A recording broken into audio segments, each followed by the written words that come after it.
Mira, romance बघायचा नसतो. ती करत असतो.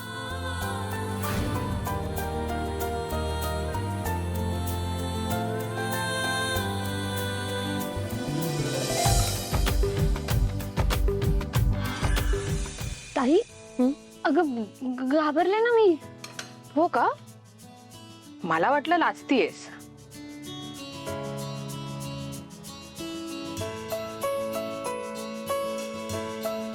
मीरा, ऐक ना ग, सॉरी, मी आज अशी पटकन आले ना तुमच्या रूम मध्ये, मला नाही काही कळलं.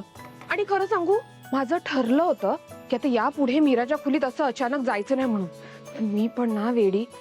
अगं पण 8:30 वाजले होते. मला वाटलं तुमचं आवरलं असेल. तुम्ही तर काय म्हणजे, बापरे. ताई, हे बघ, तू जा इथून, आपण नंतर बोलूया. अगं असं काय करते तू जा, आपण मीरा? नंतर बोलूया. हा,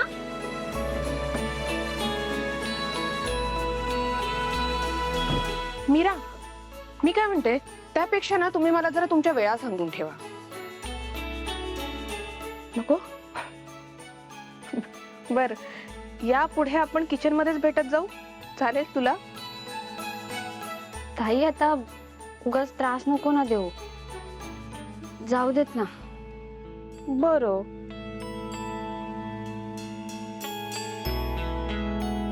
रेडाबाई, पण मीरा, मी ना खूप खुश आहे तुझ्यासाठी. जे तुझ्या हक्काचं आहे ना, ते मिळतंय तुला.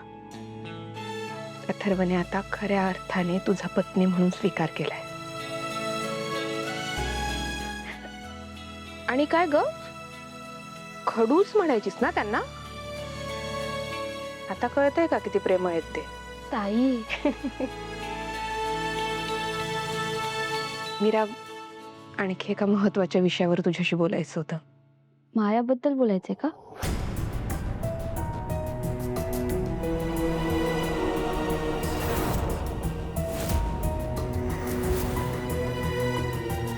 ही आणि हिच्या सोबतचा आत्मा 24 तास माझ्याबद्दलच विचार करतात की काय?